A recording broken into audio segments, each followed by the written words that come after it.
Hi, in this video I'll be going over the continuation of the C# .NET video tutorials. So in this video I'll be talking about the continuation of inheritance and polymorphism. So to override properties, so you can override methods the same way in inheritance using and in polymorphism using the virtual and override keyword. So here we just have a pretend base class with a backing property weight. We just define it as normal, but we just define the property with virtual. So use a virtual keyword here, and then when we override the property in the derived class, we just return. So we use, sorry, not return, but we replace the virtual keyword with override. Then here, as you can see, we're changing the property. We're using get and returning a calculation instead of the actual backing field. You can do different things here. You can just try it out and see if it works. So you can maybe have another code here, some kind of other code. Maybe you could have another line of code. You could try different things, and then in the end just return the backing field underscore weight, either multiplied by something or some other variable with some other calculation or something else. Okay, so base class reference variables know about base class members only. So base class reference variable can reference an object of any class that is derived from the base class. However, there is a limit to what the base class variable can do with those objects.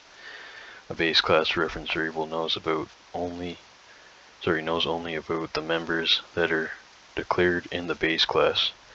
If the derived class introduces additional methods, properties, or fields, a base class reference variable cannot access them. For example, we have this code here from the previous videos in the playlist, in the C# .NET playlist. So we have the animal class that we defined earlier on, with the species backing field, which is a string. The constructor takes that as a parameter when instantiating the object. The species is set up that way. Then we have the make sound method. So before this code had virtual here. No, what did this have? Yeah, so this had virtual here, I think, like this. So it had virtual make sound, and then it also had public override void.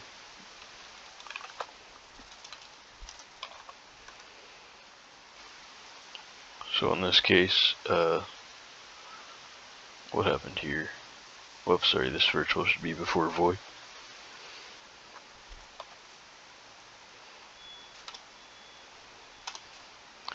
Okay, so here we have, so back to this example. So I'm not sure if I already described all this, so I'll just rephrase it. So a base class reference variable can reference an object of any class that is derived from the base class. However, there is a limit to what the base class variable can do with those objects. A base class reference variable knows only about the members that are declared in the base class. If the derived class introduces additional methods, properties, or fields, a base class reference variable cannot access them.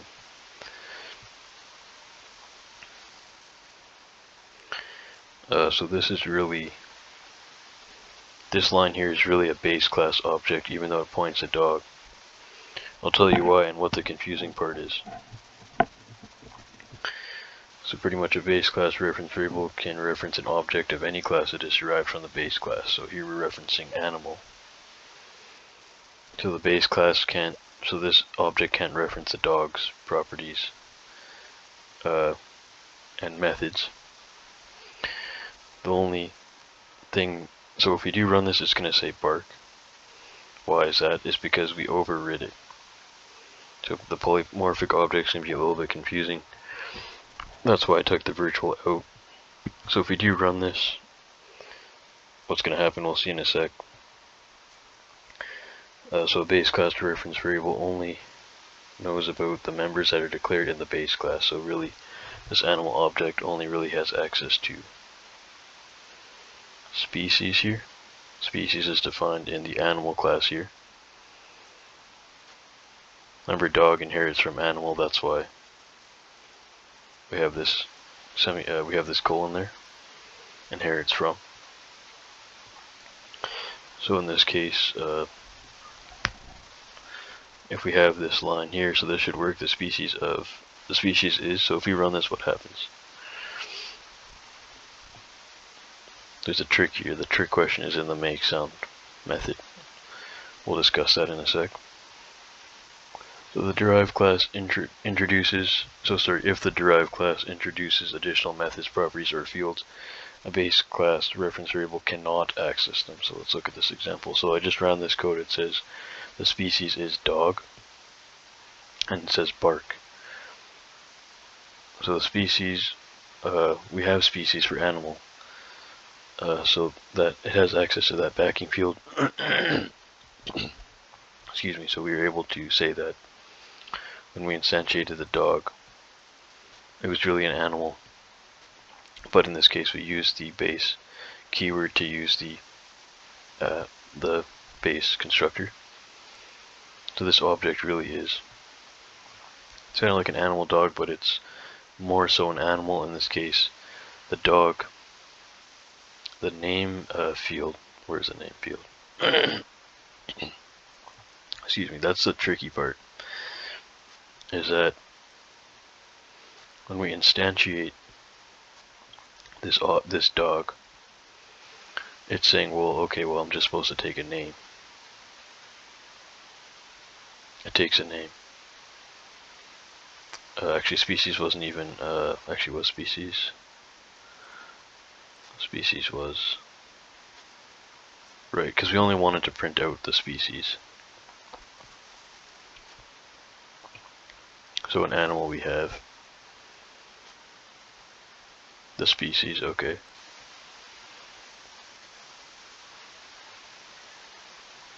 So it takes a name as well. This is a name here. But in this case, since it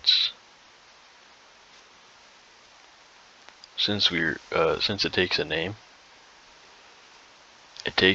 but the thing is, it doesn't have access to the name property, which is really confusing, but that's just the way it is. So it's just something you kind of have to memorize. Like when you work with polymorphic objects, be careful, because here, if we go, I'll show you. If we do this, it's not going to work. So if we go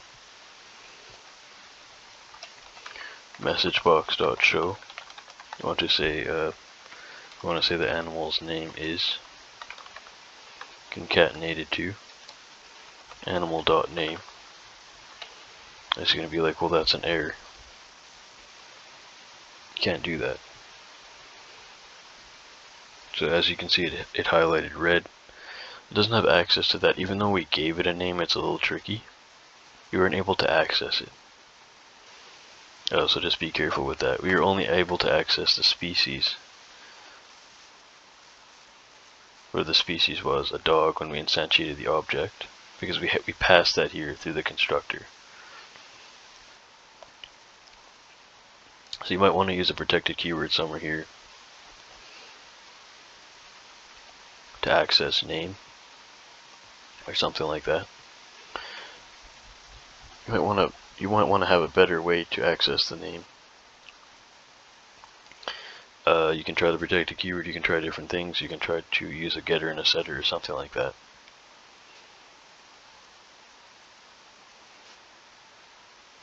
You may really not want to take this route.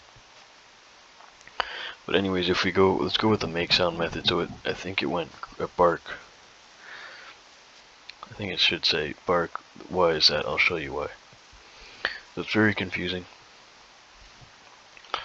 The rules of polymorphism can be confusing, so you just have to play with them to understand. So we got bark this time. Why is that? Well, we have bark because this object is, so the make sound method was overridden. So if it was overridden and we use a virtual keyword in the animal class and then use the override in the dog class, then when we create a dog object, it's going to go with the dog, the dog call of this method.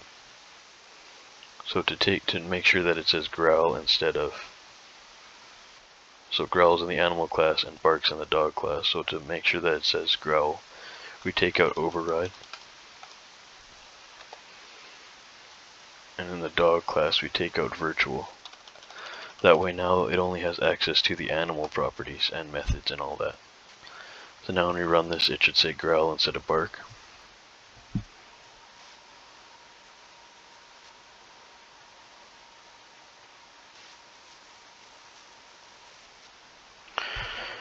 Okay, so it says the species is dog, growl. Okay, so that was right. Okay, so let's move on to the next part. There's two more parts here. So the is-a relationship does not work in reverse. It is important to understand that the is-a relationship does not work in reverse. So although a dog is an animal, that might not necessarily always be the case with other inheritance relationships.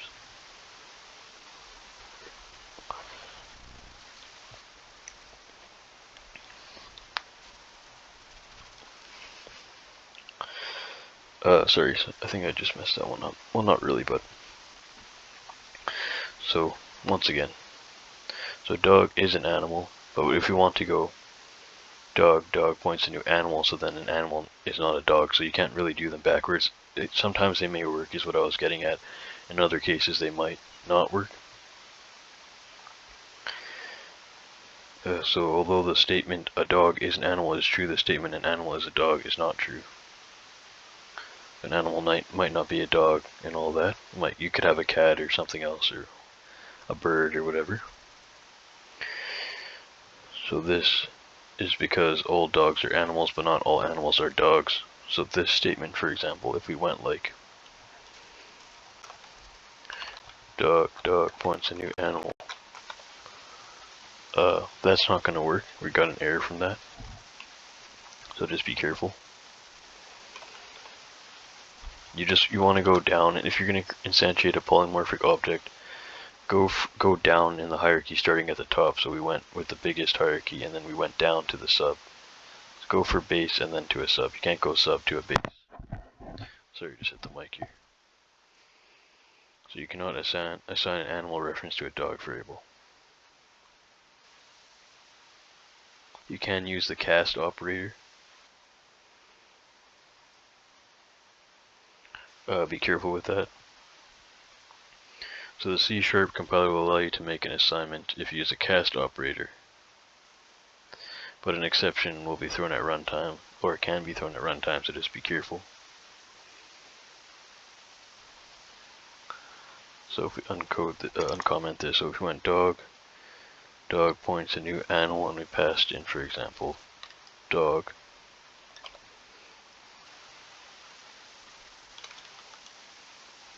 That's an error. If we cast dog to new animal, that will take the error away, but something might still happen here. You can always try a cast if you need to. It's gonna work. Okay, so this worked. Just be careful with it. You can use a cast. I wouldn't go for that. I would try to just keep the relationship normal. If you really need to, do it if you have to. But make sure you don't want any bugs in your code, and you can't wonder why, just because you decided to use a reverse cast. So if you can't figure it out, don't do it that way. Just go with the normal way. Don't even use polymorphism unless you really need to. Okay, so let's do the next part here. So passing objects to base class parameters. So polymorphism gives you a great deal of flexibility when designing apps. For example, we could have a show animal method. So for example, let's just do it down here. I'm not sure if it's really supposed to be a part of this class.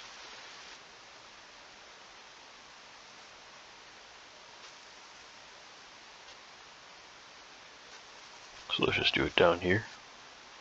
Is this the animal? Okay, so we could just go down here, have some code notes. So we could say that we have a, for example, private void show animal method, which takes an animal as a parameter. And here we could say that we want to messagebox.show species concatenated to animal.species.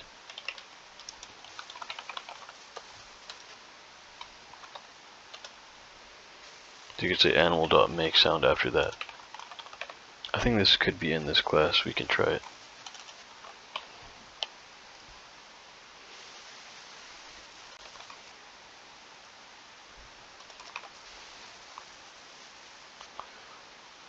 Okay, so this method displays info about an animal because it has an animal variable as its parameter. You can pass an animal object to the method when you call it.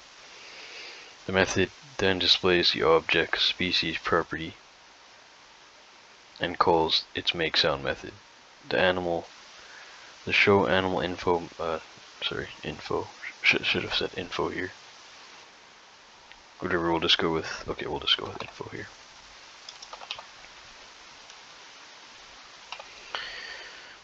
Okay, sorry.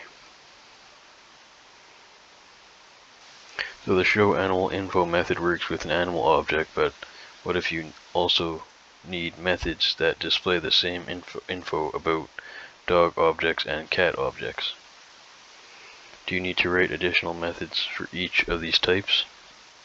Because of polymorphism, the answer is no. In addition to animal objects, you can pass dog objects or cat objects as arguments to the show animal info method as previously shown. So pretty much they're saying that you could try to use this through inheritance. So we'll do an example on that. It's a little tricky, so we'll be doing a lab coming up in the next video. So if you, I think they're saying if when you instantiate a polymorphic object, like not like this, but like this, for example, animal points a new dog, then can you say, for example, that we want to go animal dot or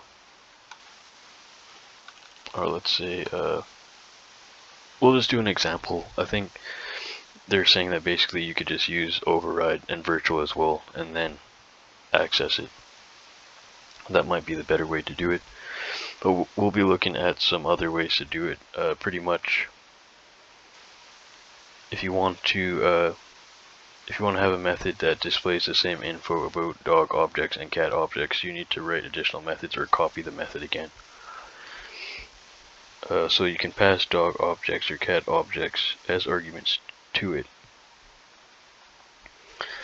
if you want to call it. So pretty much this is okay. So we have yeah, so let's just continue that in the next example, or in the next video. We're going to discuss, should have an example of this. Let me just look at the notes here.